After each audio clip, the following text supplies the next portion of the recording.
A ki këshill qysh me duru faktin se në familje o dikush që nuk është në rrugë të mirë, pra jo i udhëzuar? Nuk është vetëm familjen tane ky problem, por në shumë familje të ndryshme. Dhe pejgamberi alayhis salatu wassalam ka pas në familjen e tij xhaxhajin e vet që s'ka qenë i udhëzuar, apo disa nga xhaxhallart e vet ka pas të afërm të tjerë. Nuk nënkupton që gjithmonë njerëzit me qenë të gjithë të udhëzuar. Kjo është sfida e jetës.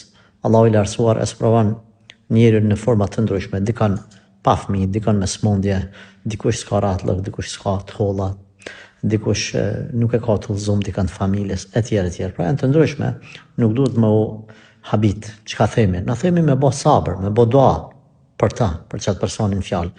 Nëse e sheh që ballafaqimi me ta, këshillimi i tij eskalon situatën, mos u merr me ta. Përdorë fjalën e Allahut, thirr rrugën e Zotit tënd me urtësi, me mençuri, me lartpamësi. Nëse debato me të butë, edhe leje. Pastaj leje. Thuaj Allah, unë do të vazhdoj ta kryej misionin tim me sabër, me lartpamësi edhe dije, në dorën tonë është udhëzimi. Pra edhe pejgamberi alayhis salam mundohej me çdo kusht me udhëzu njerëzit derisa Allahu xhalla shanu i tha, kujdes. Ti e ke obligim vetëm me i këshillu, vetëm me i ftu në fe. Kush doje, pastaj bojrëm. Allahu është ai që udhëzon, ti jo. Prandaj në momentin që e kryen obligimin, duke i këshillu, duke i bë ftesë në Islam, elhamdulillah. Ti e ke kryer misionin ka shi personave në fjalë. Ata çka dojnë le të bëjnë pastaj.